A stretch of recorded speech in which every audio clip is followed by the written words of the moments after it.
brought to you by Palvi Agrico. आता शेतीसाठी जे काही लागणार ते घरपोच मिळणार, तेही मोबाईलच्या एका क्लिकवर.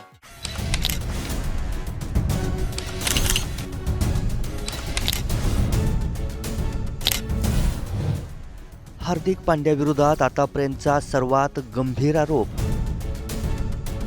पुण्यातील पोलिसांमधल्या तक्रारीनंतर पांड्याच्या अडचणीत वाढ होणार.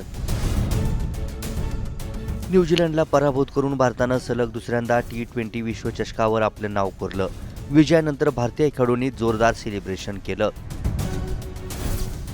भारतीय संघातील खेळाडूंचे कुटुंबीय देखील या सेलिब्रेशनमध्ये सहभागी झाले होते. यावेळी हार्दिक पांड्या आणि त्याची गर्लफ्रेंड महिका शर्माने सगळ्यांचं लक्ष वेधलं. विश्वचषक जिंकल्यानंतर सेलिब्रेशन करताना महिका हार्दिक पांड्यासोबत मैदानात दिसली. हार्दिक पांड्या आणि महिका दोघंच मैदानात फिरत होते, नाचत होते. याचवेळी पांड्याने केलेल्या एका कृतीने संताप व्यक्त केला जातोय. हार्दिक पांड्याचे हे फोटो पहा. या फोटोमध्ये हार्दिक पांड्याच्या खांद्यावर तिरंगा तर गळ्यात विश्वचषकाचं मेडल आहे.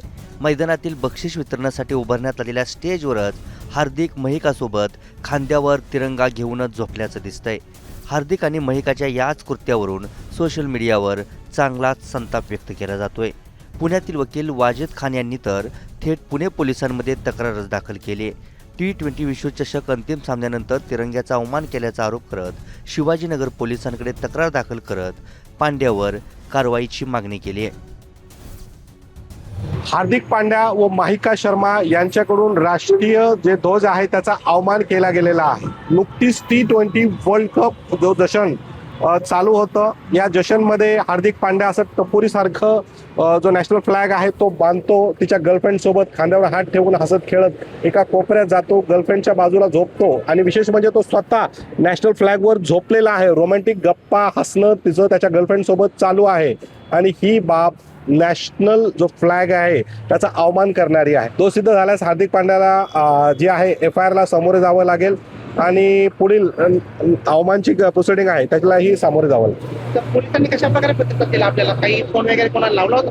नाही, पोलिसांनी मला अतिशय चांगल्या रीतीने प्रतिसाद दिला, कारण नॅशनल फ्लॅगशी निगडीत असल्याने स्वतः अधिकारी वर्ग माझ्यासोबत बसला. त्यांनी चौकशी केली, कंप्लेन वाचली, पाहिली, त्याच्यातलं गांभीर्य त्यांनी जाणून घेतलं. परंतु त्यांनी मला सांगितलं की नाही, आम्हाला अशा घटनांमध्ये अगोदर पूर्ण अभ्यास करावा लागतो, चौकशी करावी लागते आणि मगच आम्ही पुढची कारवाई करू. तर एकंदरीत मागणी काय आहे? मागणी ही आहे की हार्दिक पांड्यावर FIR दाखल करण्यात यावी, कायदेशीर व्हावी आणि हार्दिक पांड्याने सगळ्या देशाची जगाची माफी मागावी. हार्दिक पांड्याची वादात सापडायची ही पहिलीच वेळ नाही. वागण्यावरून, बोलण्यावरून याआधीही हार्दिकवर टीका झाली आहे.